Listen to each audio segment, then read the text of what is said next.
ตอนนี้สัญญาณท่านพระครูชลทานพิทักษ์พร้อมแล้วเห็นบนเลยครับเห็นบนครับขอแตดไต้ไวสาในปุญญาบารมีธรรมของพระเถรานุเถระเจ้าคณะพระสังฆาธิการจุตนจุองค์ที่มีสมณะเมตตารับฟังรายการนี้อยู่ยังวัดยังวาขอความผาสุกในธรรมจุ่งมีแก่บรรดาพี่น้องศรัทธาตายกตาญิกาทั้งหลายจุผู้นายพลที่ได้เปิดเครื่องรับฟังอยู่ยังบ้านยังจองเลือกสวนไหลนากรรมเขตประเทศบ้านเมืองที่ไกลที่ใกล้ที่ใดที่หนึ่งดังอันก็ดีวันนี้เฮาท่านทั้งหลายก็มาปะกันแถมวันหนึ่งในวันศุกร์ที่4กรกฎาคม2568ในวันนี้จะได้นำเอาพระธรรมเทศนาพื้นเมืองในเรื่องปัญหาดอยหนีบซึ่งหลวงปู่พระครูโอภาสคณาภิบาลได้ก้อนไก้แต่ง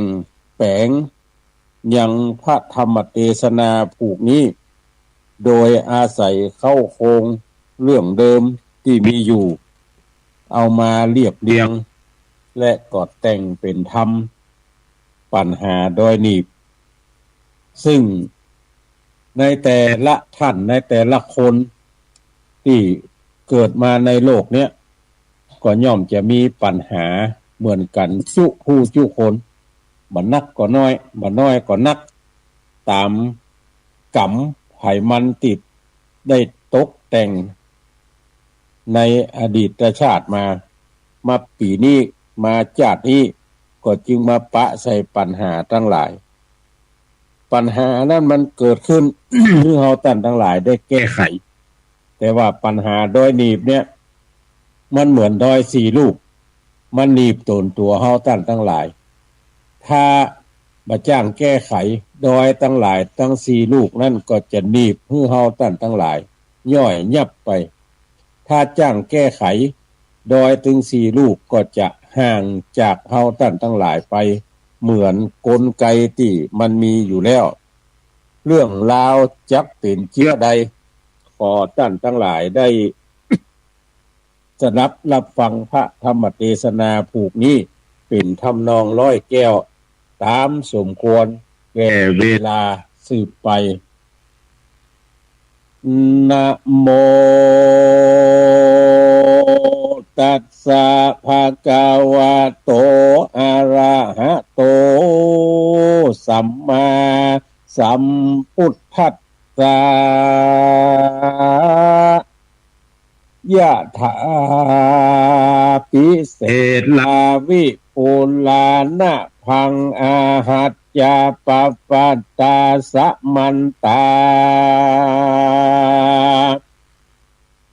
อโนปาลิใหญ่ยงนิโปเทนตาจ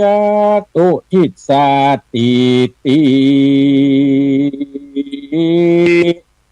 สาธะโมฟังลาโสตุจันนะสัพพุเลสะตั้งหลายตั้งยิ่งใจมวลหมู่อันมีความอุตสาหะอยู่ดาฟังพุทธวจนังยังคำสอนแห่งบวรพระพุทธเจ้าองค์เก่าเงาศา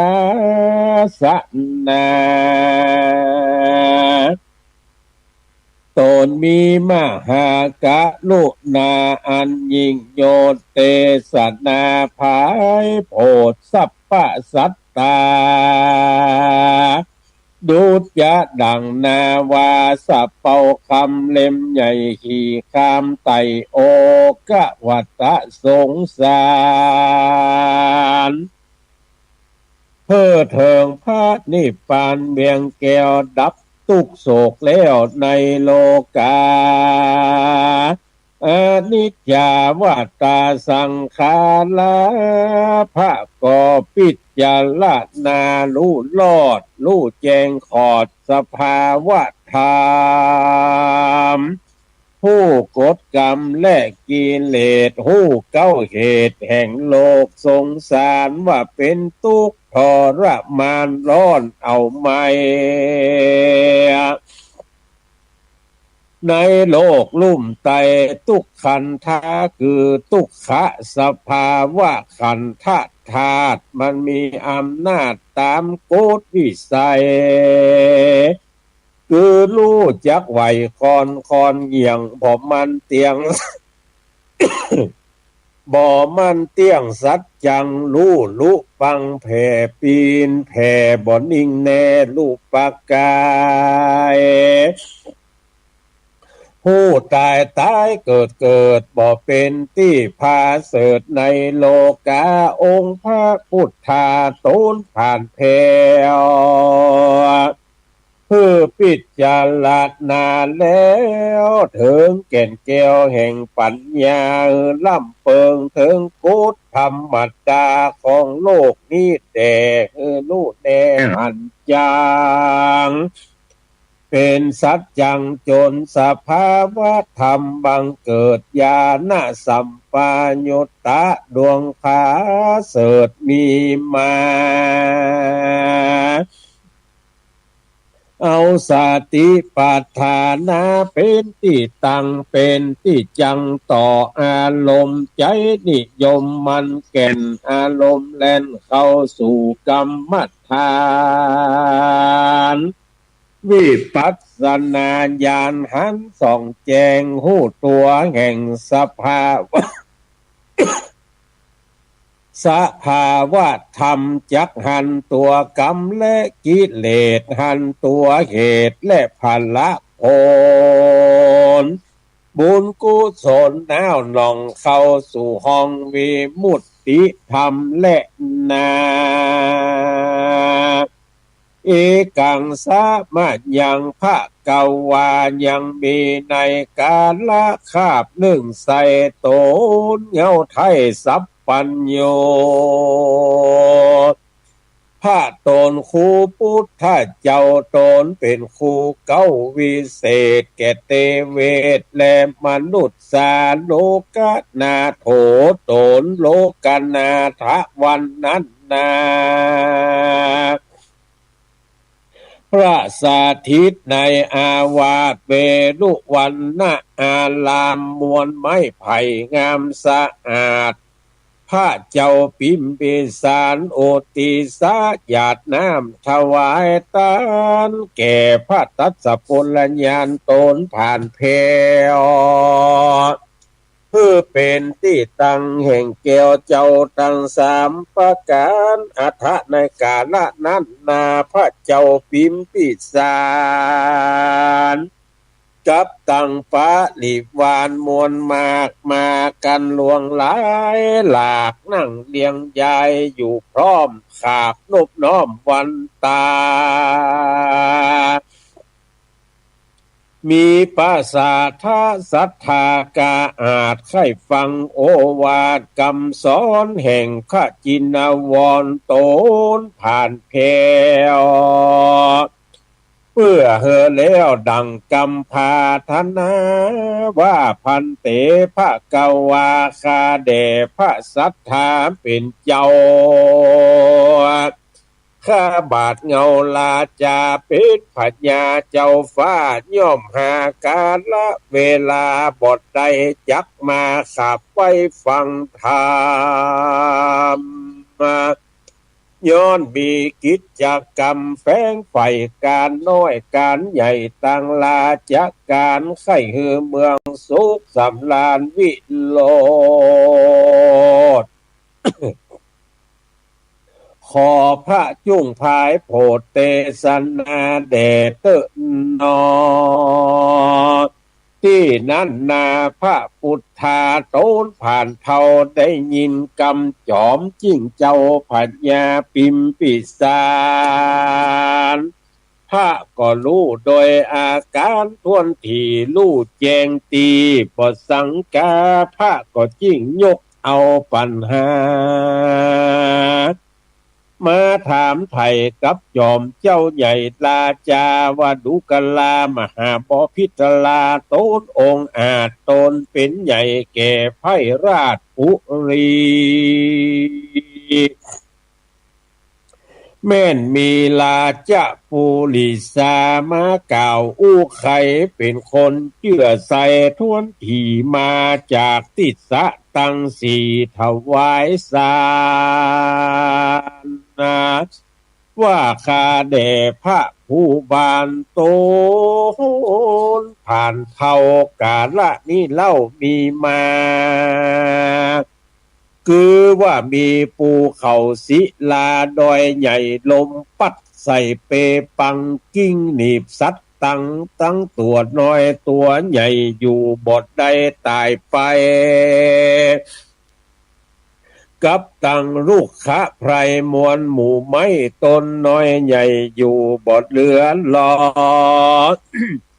กิ้งมาต่อหล่อเข้าไกลบ้านเมืองตานไทยแดนดินมหาลาดมาได้ยินกำกล่าวกำตุนเล่าไขจา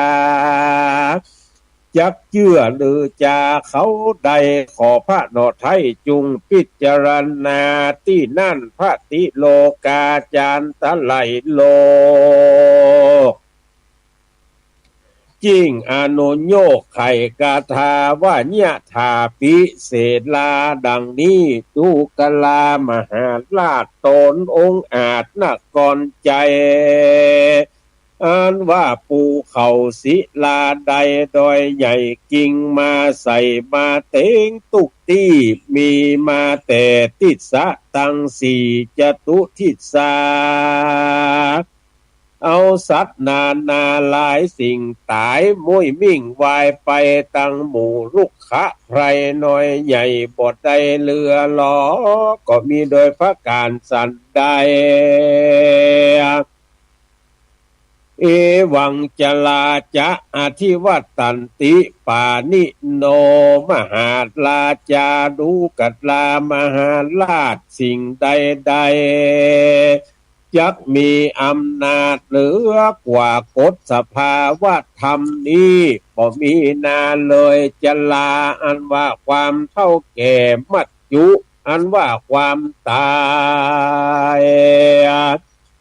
ย่อมมีแก่สัตว์ตั้งหลายตัวโดยตัวใหญ่มาขับไล่จุคืนวันไล่เติงตันเนื้อแก่เท่าตั้งคนหนุ่มเนาบ่าวสาวจีตั้งคนผู้ดีและไพรตั้งคนสักใหญ่และคนนาถาถึงจลาและความแก่บ่เว้นแว่แก่คนใดคัตติเยพรามเนเวเสสุเทจันทาละปุกุเสบอกว่าคนใดหนุ่มเทา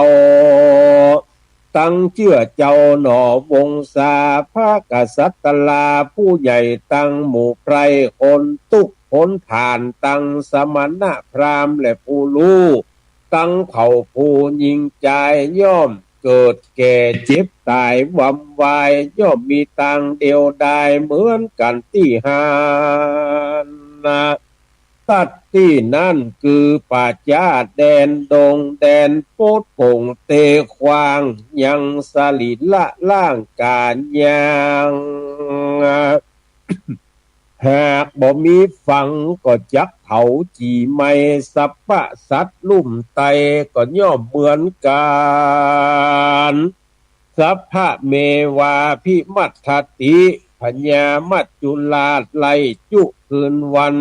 จักลากโป้นไปใจนะตัทธะหัตถีนาง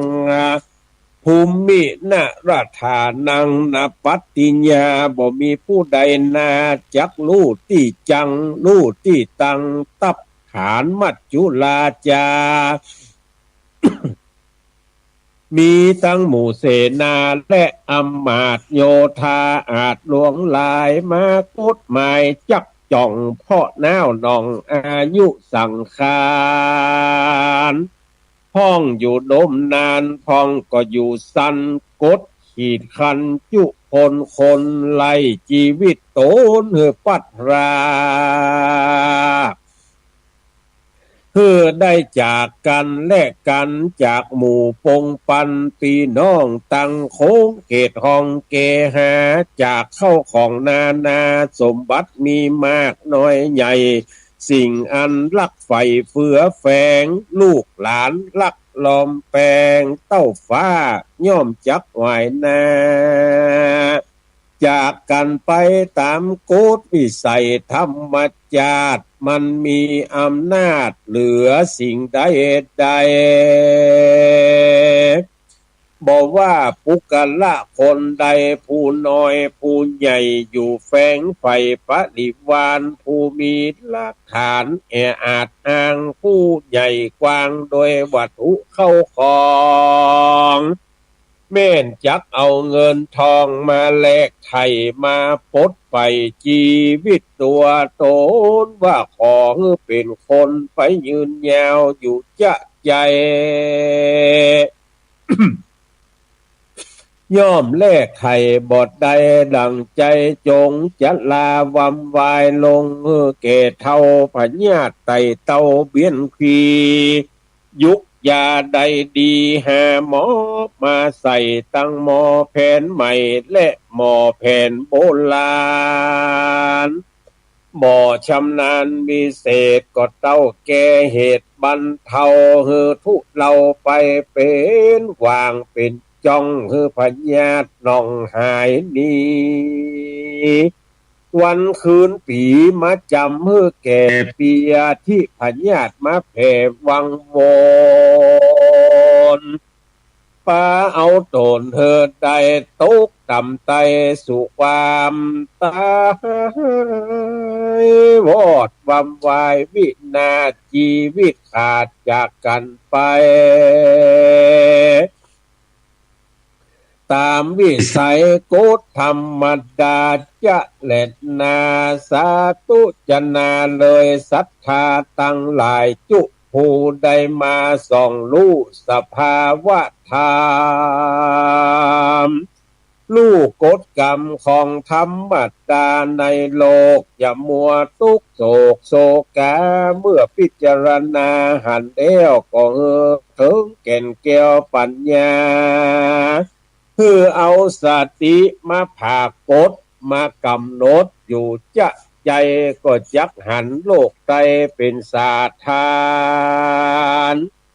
บ่เป็นแก่นเป็นสารสังสักหยาดบ่ตั้งอยู่ในความประมาทลาซาเป็นที่จำเริญภาวนาปั้มเป่งบุญไปจุจอดเอาตัวรอดฝั่งสาก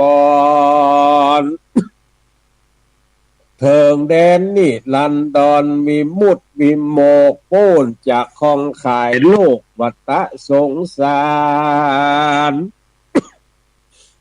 ก็จะเกิดเทิงมหาเนรปานเมียงแก้วดับตุกแล้วในโลกาแล้วตั้งอยู่ในสัญญาสิบสิ่งธรรมอันยิ่งมากำหนดหมายอานิจจสัญญาหือล่ำเปิงเถิงสังขารทั้งหลายอันบ่มันบ่เตียงลู่บิดเบี้ยวเบี่ยงไปมาลู่เพตาแตกโมย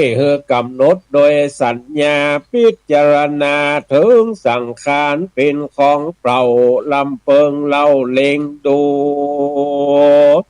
บ่ใจตนตัวกูและของเราตาลลูกกึดอ่านไปหลายกำหนดหมายทวนที่หันแม่นตี้เป็นอนัตตา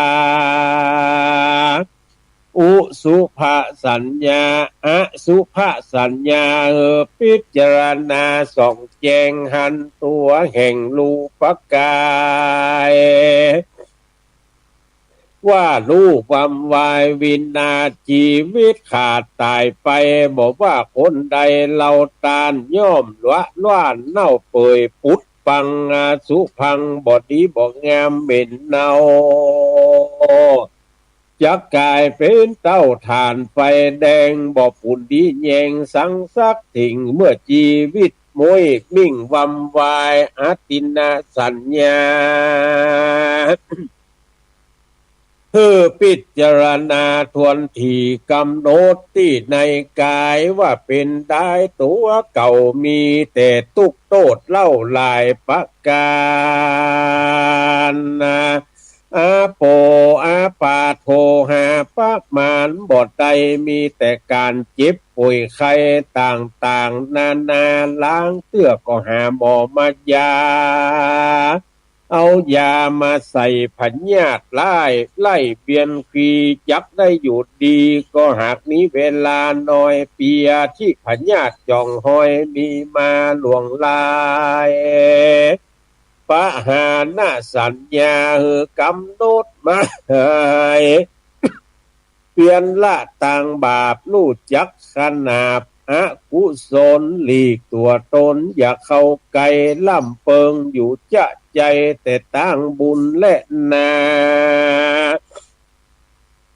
วิลากะสัญญาเฮือล่ำเปิงหา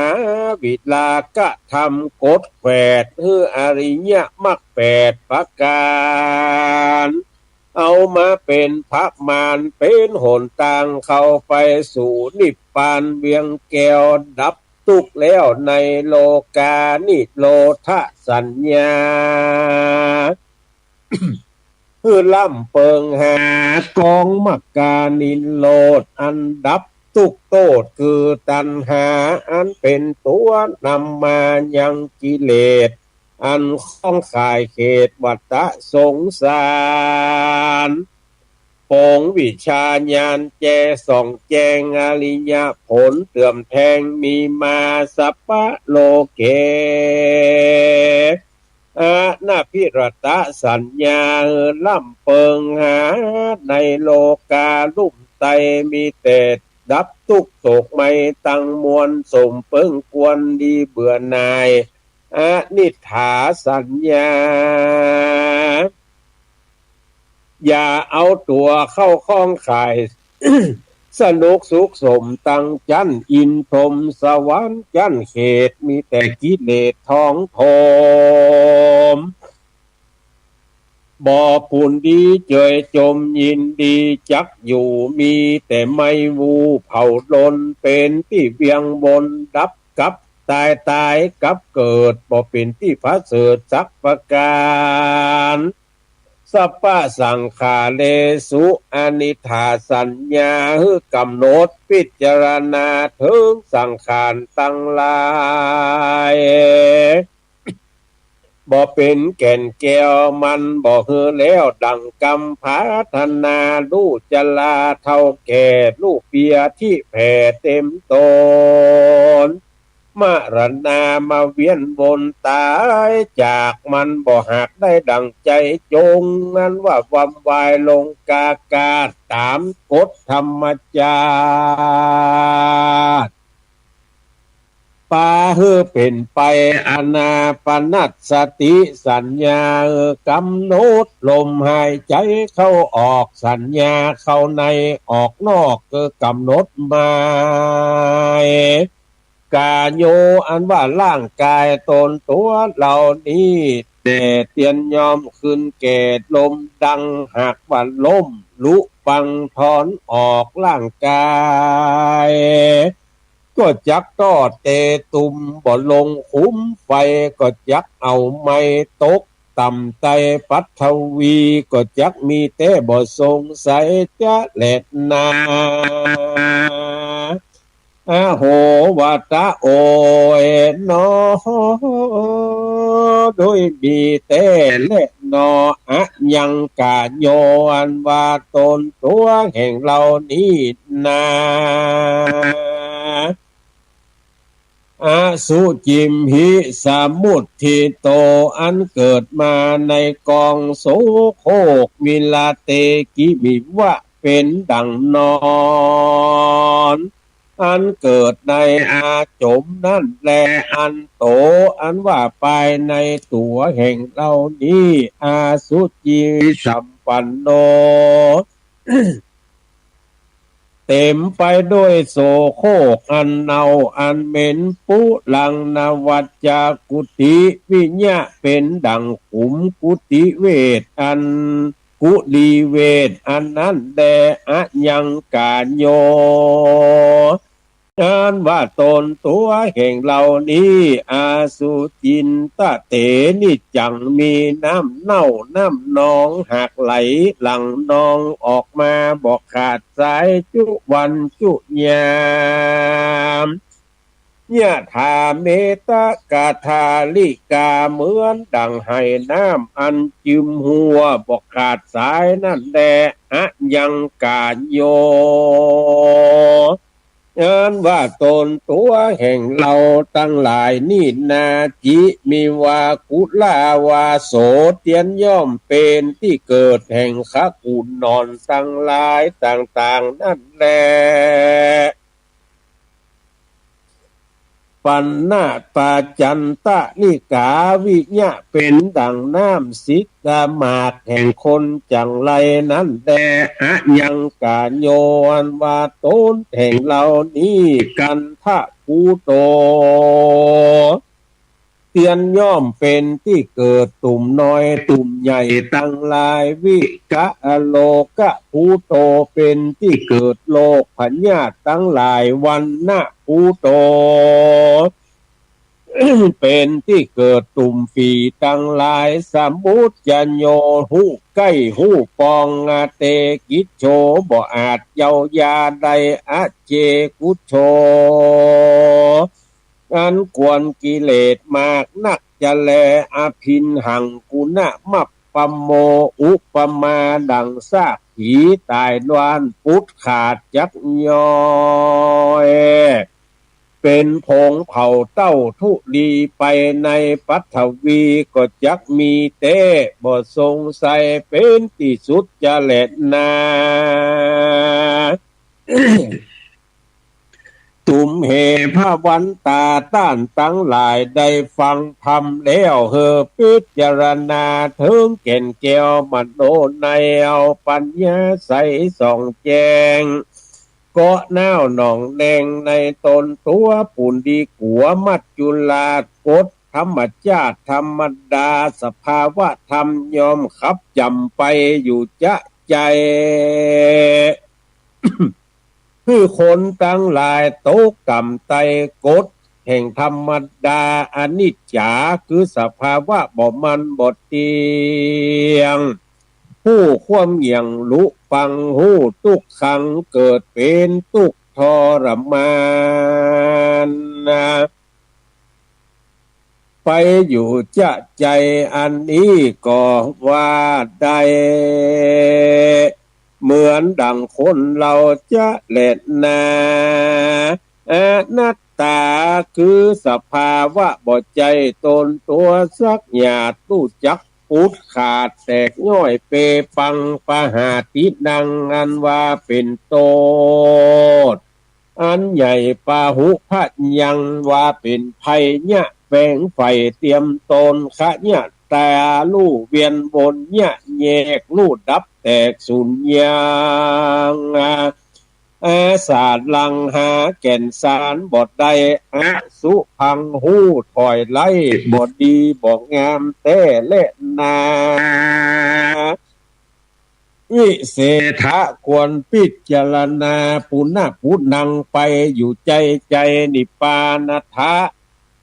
จุ่งเฮิดใดนายหู้อิ่มกายยังตนตัวมาปุ่นดีกัวมัจจุลาจะทำตัวองค์อาจอย่าได้ปะมาดลาสามันพิจารณาจุคืนวันคำเจ้าถึงความแก่เท่าเปียทิโลกากับตังมรณาจุติตายจากคนประการปัทากันไปตามโกฎปิใส่ธรรมจาตมันมีอำนาจเหลือหลายอย่าอยู่บทได้ปางเป่าเฮอกึดเล่าดูสังขารธรรมอย่าได้หลงกระทำต่างบาป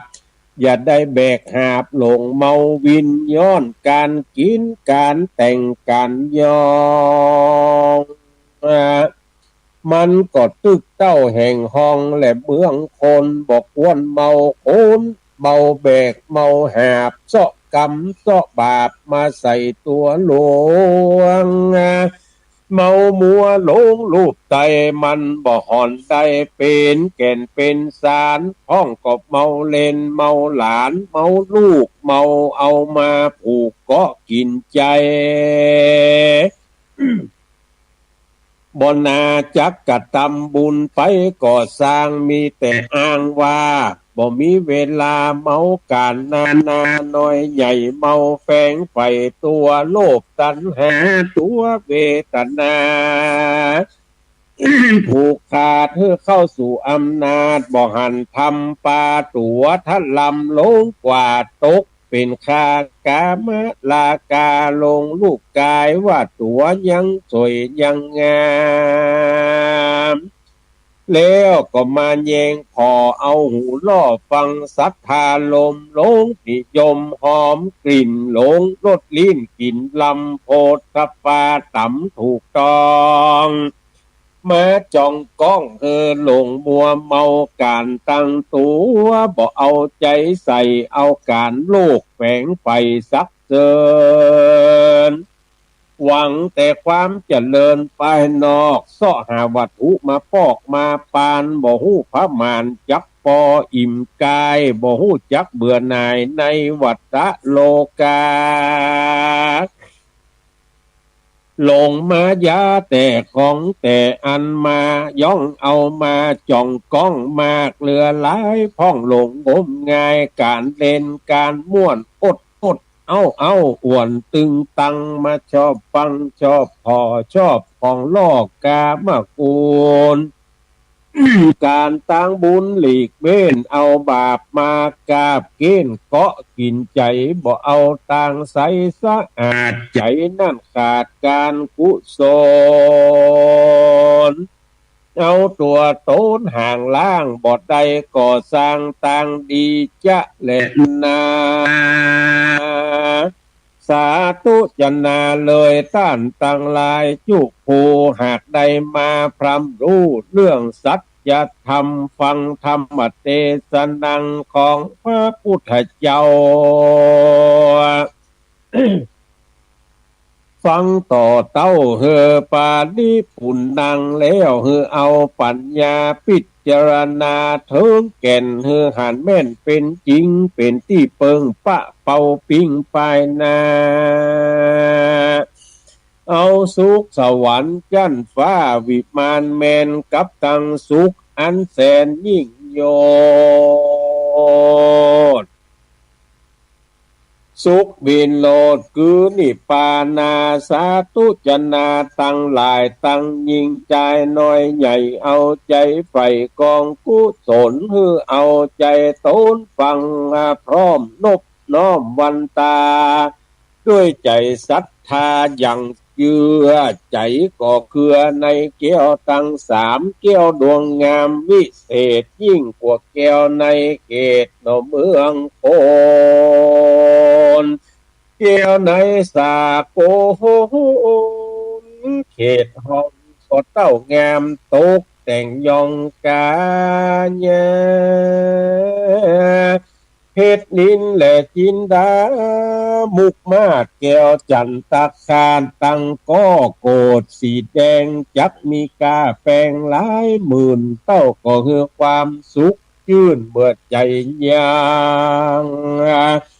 กันว่ามรณังตายม้วยมิ่งก็เป็นสิ่งสาทานละไว้เฮอลูกหลานโจกใจจ่ายมันก็บอกเกินเกี่ยวกายเข้าสู่นิพพานมันบอกเป็นญาณและเป็นเกินกายเข้าสู่แก้วนี้ละปานอันว่าแก้วตั้งสามประการนี้นานเลยเป็นแก้วอันดีงามล้ำยิ่งดีกว่าแก้วนายิ่งในสากลเต็มบ่แก้วแก้มฟูนแสนหาก็ยังบ่เต้าแก้วแปงกาสามดวง แม้นว่าแก้วตั้งหลายตั้งปวงเอามาแปลงแหวนกวงขอดแห้งก็ยังหูบางแตกแห่งใน เนรกันตีใสมุกมากก็ยังบ่สู่ใสสะอาดเต้าใดอันว่าแก้วประพาจมจืนรับลูกตื่นมากินก็ยังบ่เต้าลดศีลลดธรรมพระพุทธเจ้าเต็มว่าวิตูลแก้วเขางามสายวิโรธกับตังแก้วก็โกดสีแดงแม่นจักมีก้าแปลงเอามาแต่งมันยองก่อนน้ำแต่ในแห่งห้องเมืองโคนงามในสากลโลกลาบอกงามในสวรรค์ฟากฟ้าและพระนิพพานอันว่าพระติรัตนาสามดวงนี้นาเป็นสิ่งอันงามหนาผาเสริฐงามล้ำเลิศอุดมมงคลเป็นแก้วติดตามตนตั้งจาดนี่แหละจาดนาถ้าลาบต่อเต้าเข้าสู่มหาเนรปานนาคือต้านตั้งหลายเอาแก้วตั้งสามประการเป็นที่จังเป็นที่ตั้งแห่งกองกุศลยื้อเอาตนตั้งอยู่ตั้งเป็นกูกับศีลธรรมตานศีลภาวนาเฮอมันกระทำไปใจเอาเป็นไม่ไตส่องมักการญาณก็จักโพ้นจากวาตะสงสารดับภัยมานทุกโตถึงสุขวิโรจน์จื่นเจยบานสุขเนานานยิ่งโยดสุขจ้อยโจดเกือเมืองแก้วยอดอมตะมหาเนรปานก็มีโดยประกาศดังกล่าวมานี้บ่อยากจะเละนาปัปปะโตปมาตะกถาขีญาอันกล่าวแก้ไขยังปะปัตตะกถาปัญหาโดยนีบก็บังโกมโสมเลศเสด็จตันศรัทธาสาธุชนทั้งหลายก็ได้ปากันฟังธรรมเทศนาเรื่องปัญหาโดยนีบของคนทั้งหลายที่มันหนีบหนึ่งใจบอกให้ได้บรรลุยังทำอันที่ควรรู้ควรเข้าใจควรบรรลุทำให้เราตั้งทั้งหลายนั่นเสียโอกาสบ่ได้รู้แจ้งหันจริงในสัจธรรมคำสอนของพระพุทธเจ้าที่สั่งสอนเวไนยสัตว์ทั้งหลายสืบตามกันมาดังปันติกานักพาเจ้าอันเป็นพ่อครูแม่ครูอันได้สั่งสอนเฮาท่านทั้งหลายโดยดีตลอดมาในเนื้อหาสาระของพระธรรมเทศนาเรื่องปัญหาโดยนีบนี่ก็พอเป็นเก้าเงื่อนให้ท่านทั้งหลายได้ละเสียยังกิเลสตัณหากิเลสปัญหาตัณหาถึง108ถามว่าถึงปัญหาก่อนมันละได้กะละได้หนึ่งเก่าถ้าบุญสมปานเฮาถึงปัญหา108ประการนี่ไผละได้พ้องละได้ถ้าว่าปารมีเฮาตั้นทั้งหลายถึงอันที่มันละบ่ได้ถึงวันนี้มันปารมีเฮาตั้นทั้งหลายยังไปบ่ถึงจุดนั่นเตื้อเหมือนกับเฮานั่งทำสมาธิภาวนาหรือดักหูเย็นใจอยู่คนเดียวสักพักมีไผคนใดคนหนึ่งมาเอิ้นเหียมีไผคนใดคนหนึ่งมาถามนั่นถามนี่เหียก็ย่อมบ่เข้าสู่ความสงบแห่งจิตใจคือบ่ได้สมาธิสักเตื้อปัญหาด้อยนี้ด้อย4ลูก ที่พระพุทธเจ้าถามพญาพิมพิสารน่ะถ้ามาพิจารณาตามเนื้อหาสาระในธรรมก็ได้แก่เกิดแก่เจ็บตายถึง4อย่างเนี่ยเกิดแก่เจ็บตายมันย่อมเกิดขึ้นแก่สรรพสัตว์ทั้งหลายบอกว่าจะเป็นสิ่งที่มีวิญญาณของแล้วก็สิ่งที่มีวิญญาณของก็ย่อมตกอยู่ในลักษณะถึง4อย่างนี้เกิดขึ้นแล้วก็แปรปรวนในท่ามกลางสลายไปในที่สุดอันที่เฮาฮ้องกันว่าเกิดแก่เจ็บตายเนี่ยมันก็ย่อมจะเกิดมีแก่คนทั้งหลายขึ้นแล้วเฮาจะเนี่ยจะใดก็มีแต่แก้วเจ้าทั้ง3ประการพระพุทธพระธรรมพระสงฆ์เนี่ยถ้าเฮาพิจารณาไปตามเนื้อหาสาระที่พระพุทธพระเจ้าได้ตรัสพญายังพระธรรม 84,000 ขันธ์แล้วเอามาสอนพระสงฆ์ทั้งหลายพระสงฆ์ทั้งหลายเอามาสอนเฮาท่านทั้งหลายฟังด้วยการกระทำด้วยการอู้ให้ฟังด้วยการเนี้ยให้พอสปะสะเปดในการสอนของคนทั้งหลายเนี่ยที่เปิ้นทำสืบกันมาเนี่ยเป็นการสอนกันตั้งอ้อมคนทั้งหลายก็จึงบอกว่าครูพักลักจำเอาหันเปิ้นเนี่ยจะอ่านเอาไปพอไปเอี่ยวงานเปิ้นจัดสถานที่จังใดเปิ้นเอาหยังไว้ไหนไว้จังใดบ่ใจไปบัดดายแล้วบ่พอบ่หยังไปพอแล้วบ่เอามาประยุกต์ใจบ่เอามาพัฒนามาแก้ไขของตัวเก่าเก้าอี้เคยตั้งไว้ตะใดก็จะเอาตั้งไว้ตะนะถ้าฮอดตัวเก่าตายอันนี้เปิ้นฮ้องว่าไม่พัฒนาเก้าอี้เคยตั้งผักซ้ายไปหันเปิ้นจัดละย้ายไปผักขวาพ่องก็ดีฮะ1จะได้ความทำความสะอาดที่เก้าอี้เคยตั้งคือมันสะอาดถ้าเฮาตั้งอยู่ที่เก่าอันสุดอีสุดแรงบ่ถ้าเอาอย่างนักว่าสาถึงว่าสาถ้าว่าเฮาเอาโต๊ะหมู่ไว้ตังใดตัวใดไว้ตังใดบ่มีการเปลี่ยนแปลงบ่มีการทำความสะอาดกำเตื่อยนะถึงวันศีลมาได้ก็เอาปากไปเป่าขี้เตียนขี้ธูปเนี่ยตามธูปตามเตียนให้ใหม่3เดือนเนี่ยลองพอเถอะมันก็ย่อมเป็นขี้ฝุ่นขี้หยังถ้าว่าใกล้วันศีลเฮาเตลงเปลี่ยนใหม่แจกันอันนี้มันเคยอยู่ตรงนี้ลองเอาไปไว้ตรงนั้นพอมันจะงามขึ้นอันนี้เรียกว่าพัฒนาไปพอของเปิ้นแล้วมาปรับปรุงของตัวเก่าห้องว่าพัฒนาเกิดแก่เจ็บตายนะเฮาตั้งทั้งหลาย5-60ฟังมาตั้งแต่เป็นละอ่อนละแล้วก็หันมาตั้งแต่เป็นละอ่อนละคำว่าเกิดแก่เจ็บตายเนี่ยเขากันทุกวันไหนเป็นที่5ศพ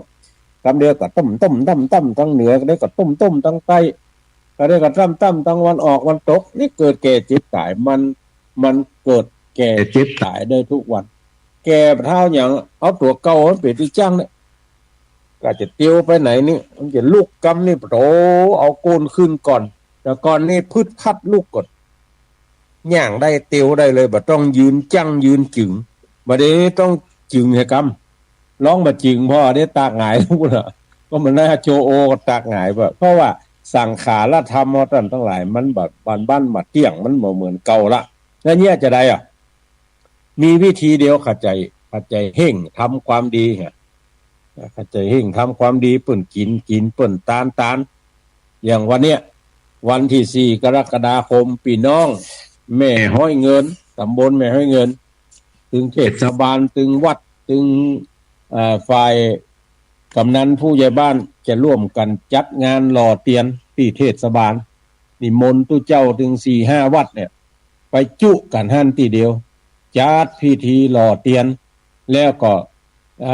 เป็นการพบปะคนเฒ่าคนแก่ก่อนที่จะเข้าพรรษาก่อนที่จะแยกย้ายกันไปประพฤติวัดปฏิบัติธรรมตามที่วัดต่างๆจะจัดขึ้น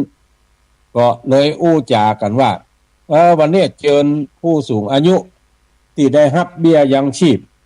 ไปจุกันที่หั่นถึงหมดถึง 5-6 หมู่บ้านเนี่ยแล้วก็แจกเบี้ยยังชีพกันที่หั่นเจ้าหน้าที่ใครมีหน้าที่ใดก็ทำหน้าที่นั้นไป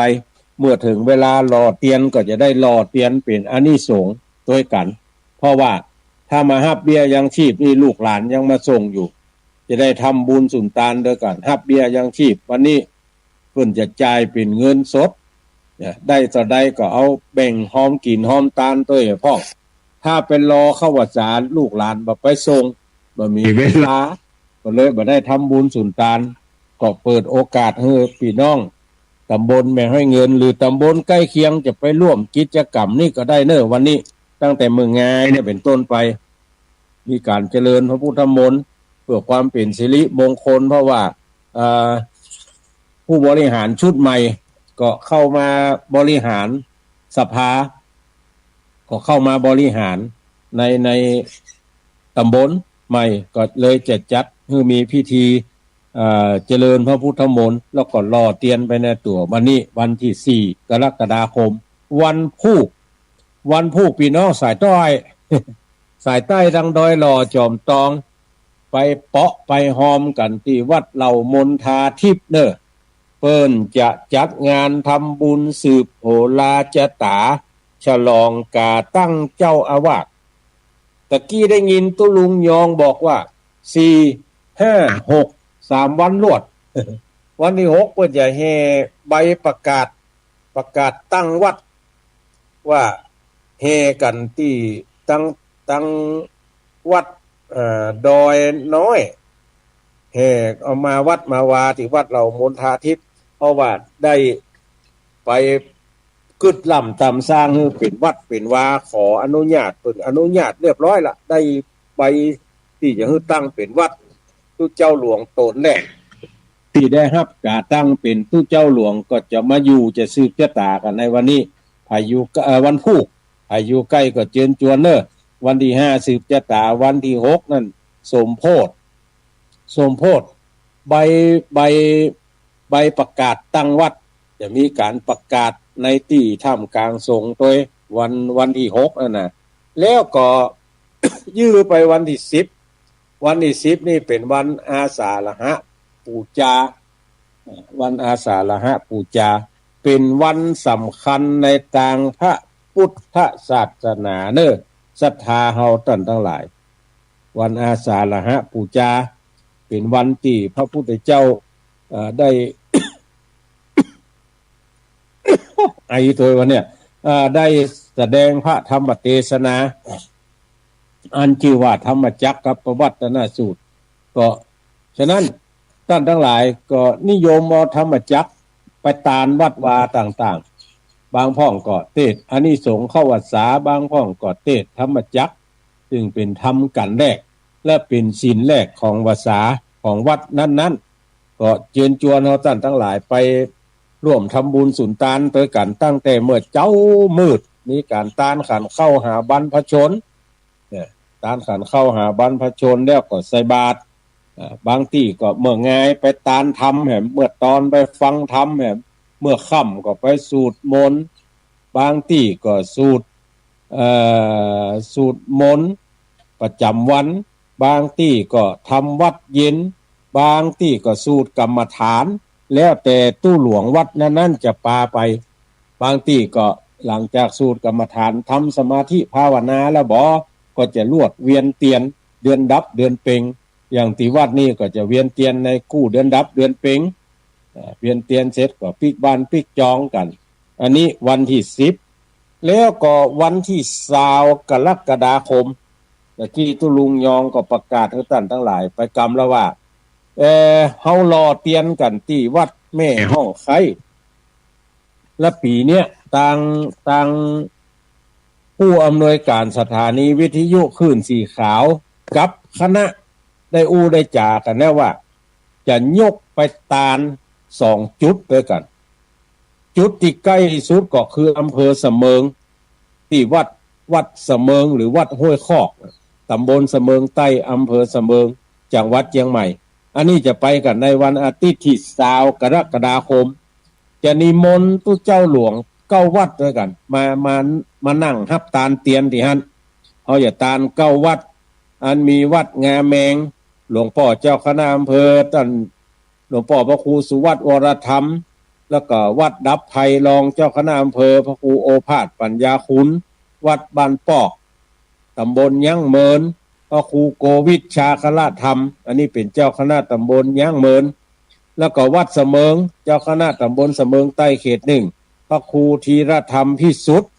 หรือฮู้จักกันในนามตั้นอาจารย์เสาคำอันนี้เปิดโรงเรียนตัวเนอะเลี้ยงพระเนนนี่โหเป็น7-80ป่ะนะก็ไผมีพักไม้ไส้เครือพักบัวหัวหอมข้าวสารอาหารแห้งอย่างเจี๊ยใดที่จะตานเข้าวัดเนี่ยท่านอาจารย์เสาคำหรือตู้ลุงเสาเนี่ยได้เอาไปแปรรูปเป็นอาหารถวายเจ้าถวายเพลพระเนนที่มาห้ำมาเฮียนนั่นก็เอาไปได้เนอะข้าวสารจะเอาไปเป็นกระสอบก็ได้เอาไปเป็นแข้งเป็นก๊อกก็ได้บะฟักบะแฟงบะแตงบะเต้าที่มีในสวนในให้ท่านทั้งหลายน่ะถ้าเอาไปได้เอาไปโดยอย่างน้อยสมมุติว่าเอาได้บะฟักมนไปคนละแก่นเนี่ยมันมีอย่างนั้นหรอในบ้านในจองเฮาที่มันจะเอาไปตานได้เนี่ย ก็มีพักบัวหัวหอมเตรียมหอมแดงที่ยังอยู่ข้างอยู่บนหิ้งบนขวนของเฮานี่ภาษานี่พอกินละจะแบ่งไปตานเนี่ยพ่อนี่นะเอาพืชพันธุ์ธัญญาหารที่เฮา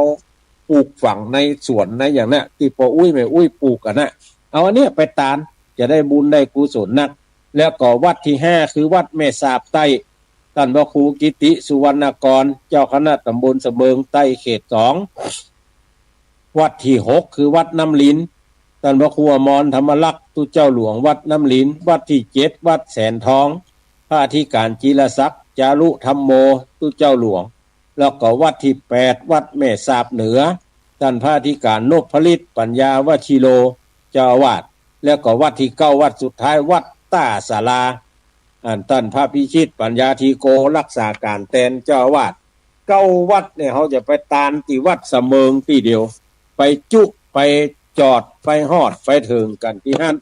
จะเริ่มพิธีกรรมในทางพระพุทธศาสนาเนี่ย9 โมงครึ่งเป็นต้นไปเหมือนกันเพราะนั้นจากเชียงใหม่เขาไปเสมิงเนี่ยใช้เวลาอยู่ชั่วโมงตีเบ็ดเสร็จชั่วโมงบอกว่าจะไปตั้งแม่ริมบอกว่าจะตั้งไปตั้งสายใต้เนี่ยไปทางหางดงอย่างนี้ที่เพิ่นเขียนว่าเสมิงนี่นะไปทางพูนนี่พอมีดอยแต่อาตมาภาพเนี่ยถ้าไปทางพูนจะไกลถ้าไปทางแม่ริมนี่จะใกล้หนทางใกล้หน่อยจะไปเส้นใดก็แล้วแต่ใช้เวลาจากเชียงใหม่ไปชั่วโมงให้ลูกลำปางมาต้องตีเพื่อ2 ชั่วโมงฝ่ายพอลูกลำปางมาเชียงใหม่ใช้เวลาอยู่ประมาณชั่วโมงครึ่งถ้ารถบ่ติดฝนบ่ตกนี่ไปได้สบายชั่วโมงครึ่งแล้วขึ้นไปเสมิงให้ชั่วโมงจะเริ่มกันในเวลาประมาณ9 โมงครึ่งพระสงฆ์ศรัทธามาพร้อมกันละผู้อำนวยการสถานีวิทยุคลื่นสีขาวไปแล้วบอกก็จะให้เปิ้นกล่าววัตถุประสงค์ของการจัดงานว่าเหตุที่เอามาตานวัดเสมิงใต้เนี่ยเพราะ1 2 3 4 5แล้วก็วัตถุประสงค์มีเชื้อใดแถมหลังจากนั้นประธานในพิธีอันนี้ยังบ่ฮู้จะเอาไผมาเตื้อแต่ก็จะได้ได้จากันวันพุธว่าจะเชิญตั้งหน่วยงานราชการมีท่านนายอำเภอเป็นต้นท่านผู้อำนวยการศูนย์ส่งเสริมการเรียนรู้ระดับอำเภอแล้วก็ สาธารณสุขอำเภอหมู่เนี่ย ไปกินไปจานไปห่วมด้วยกันแล้วก็จะฮื้อเปิ้นจุดเตียนแล้วว่ามหามงคล9 เล่มเพื่อเป็นบุญเป็นกุศลเกณฑ์ขันศีลแล้วก็จะกล่าวกำปูชาดอกไม้ธูปเทียนไหว้พระเปิดโปรยถวายราชสดุดีร่วมกันร้องเพลงสรรเสริญพระบารมีแล้วก็จะจุดเทียนบาตรน้ำมนต์พระสงฆ์ทั้งปวงก็จะ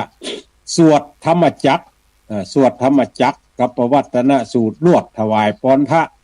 ในช่วงเนี้ย9 โมงป่ายเป็นต้นไปถึง11 โมงเนี่ยให้ไปก็คือไปปักต้นจะแปลงต้นไว้9 ต้นแปลงต้นไว้9 ต้นให้ไปก็ปัก ตามกำลังทรัพย์ของท่านทั้งหลายน้อยนักเขาว่ากันปักนักปักน้อยเมื่อปักเสร็จแล้วก็เจาะหาที่นั่งที่เจ้า ใกล้จะต้นบ่11 โมงปลายบ่ก็จะได้ดำเนินการร้อนยอดที่ท่านทั้งหลายเอาไปปักแล้วจะมาจัดสรรปันส่วนถวายเก้าวัดนี่แล้วก็เวลา11 โมงถวายภัตตาหารเพลศรัทธาสาธุชนทั้งหลายก็กินข้าวตอนหลายท่านว่าไปถึงสำเมิงปุ่นเนี่ยเฮาเนี่ยได้กับข้าวกับน้ำมันไก่นักแกมีวิธีเดียวที่สบายที่สุดคือห่อเข้าไปตัวตั้งส่วนรวมปุ่นเปิ้นอาจจะแปลงก๋วยเตี๋ยวก็แปลงข้าวหนมเส้นก็หรือว่าจะตั้งเป็นขันก็จะได้นี่อันนั้นเฮาถือว่าเป็นเรื่องของเปิ้นที่จะต้อนรับคลื่นสีขาวเป็นเรื่องของเปิ้นส่วนเรื่องของเฮาคือห่อเข้าไปตัวได้เวลาละบอดเตะของไผของมันถึงตุเจ้าถึงคนบ้านห่อไปตัวกันห่อเข้าไปตัวห่ออย่างก็ได้น้ำพริกน้ำปูก็ได้พักไม่ใส่เครือก็ได้ไผ่มักอันใดก็ห่ออันนั้นมักจิ้นห่อจิ้นมักป่าห่อป่ามักพักห่อพักไปถึงปุ้นไปเตสู่กันกินหมอนี่ได้จิ้นหมอนี่ได้ป่าหมอนี่ได้พักมาก็เอาสู่กันกินตึงคนบ้านตึงตุเจ้าห่อเข้าไปตัวกันแล้วก็เวลาสักบ่ายโมงนี่ตุเจ้าเก้าวัดเก้าโตนที่ว่าตะเกียเปิ้นจะขึ้นนั่งประจำอาสนะแล้วก็จะฮื้อผู้จานสู่มากวตานโอกาสเวนตานเพราะว่าวันที่เฮารอเตียนที่วัดแม่ห้องไข่เนี่ยบางคนก็รอตัวจมตัว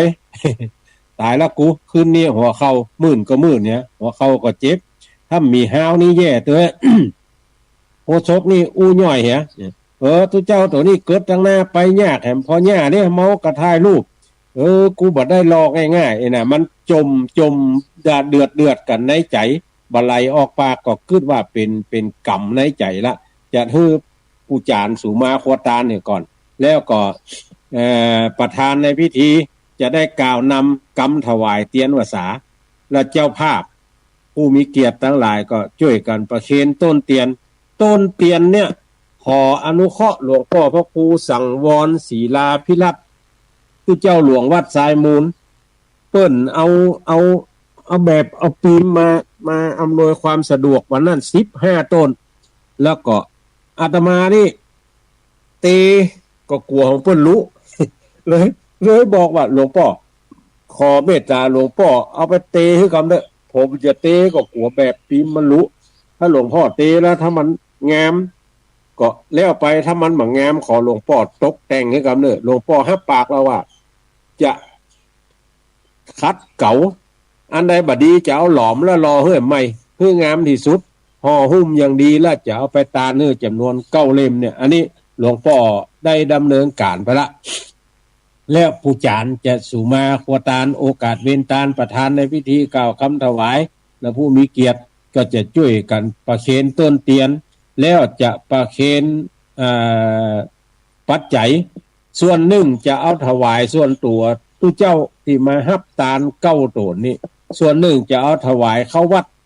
เพื่อเปิ้นจะเอาไปใช้ไปสอยในการพัฒนาวัดต่อไปแถมเมื่อเกณฑ์อย่างเรียบร้อยประธานสงฆ์จะกล่าวสัมโมทนียกถาแล้วก็จะนำพระสงฆ์ทั้งปวงอนุโมทนาเฮาท่านทั้งหลายฮับกินฮับทานเสร็จแล้วใครจะเอียวลายตางก็เอียวมาเลยกำนั้นนะไปด้วยกันวันที่20กรกฎาคมนี้เป็นวันอาทิตย์เดือน10เหนือแฮม8 ค่ำ9 ค่ำเซม10 ค่ำไปกินไปตานด้วยกันพี่น้องทั้งหลายเฮาได้รอเตียนมาเป็นปีที่18ละตานแต่ละที่นั่นก็ปีนี้แยกกันจะตานอยู่2 ที่ตานอำเภอสะเมิงที่1แล้วก็แถม9 เล่มจะเอาไปตานที่จังหวัดกาญจนบุรีเพิ่นจะไปวันที่13 14 15 สิงหาคมข่าวลอดโคมาว่ารถตู้30 กันเต็มอาดแล้วตอนนี้แต่ว่าเมื่อเต็มแล้วคนใครไปอยู่จะเนี้ยเชื่อใดกันวันพุธจะไปนั่งนั่งจากันที่วัดเหล่ามนทาทิพย์กับคณะสงฆ์ บริหารจัดการในเรื่องรถเรื่องอย่างนี้วันพุกจะอู้กันแล้วผลประการใดตั้น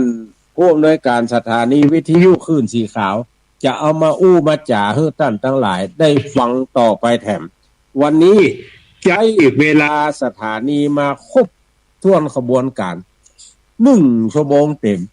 3 เตื้อละบ่ได้เปิดโอกาสให้ท่านทั้งหลายได้โทรเข้ามาอู้มาจ่าเตื้อขอ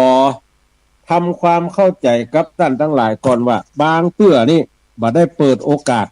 บางเตื้อก็จะเปิดโอกาสให้ท่านทั้งหลายได้อู้ได้จ่าที่บ่เปิดโอกาสนั้นเพราะว่าข่าวสารงานบุญมีนักทำยาวแล้วก็แถมปัจจัยหลายๆอย่างระบบการสื่อสารบ่เอื้อต่อการรับสายหรืออันอย่างเนี้ยแล้วบางเทื่อก็เปิดโอกาสให้ท่านทั้งหลายเพราะว่าปัจจัยทั้งหลายต่างๆนั้นมันเอื้ออำนวยดังนั้นยกแน่จะเปิดโอกาสให้ท่านทั้งหลายได้โทรมาอู้มาจ่าแล้วก็ทีนี้วันอังคารที่2นี่ก็คือวันที่8เปิ้นถวายเวลามาเฮือมในเวลา8 โมงเมื่อคืนถึง9 โมงเมื่อคืนผู้อำนวยการสถานีวิทยุถวายเวลามาเฮือมว่าทุกวันอังคารที่2ของเดือนไม่ใช่วันที่2นะวันอังคารที่2มันมีอังคารที่1และอังคารที่2ของเดือนเนี่ยก็ตรงกับวันที่8และแหมกรรมของพวกวันที่12เดือนหน้าบนเดือนนี้วันที่8ตั้งแต่8 โมงเมื่อคืนถึง9 โมงจะได้ออกอากาศแถมข้างหนึ่งเมื่ออันจะเปิดโอกาสให้ท่านทั้งหลายได้โทรเข้าหาเนาะวันนี้ใจเวลามาครบถ้วนขบวนการละขอนำรายการนี้จากท่านทั้งหลายไปก่อนจัตตาโลธรรมาวัฏันติอายุวันโนสุขังปะลัง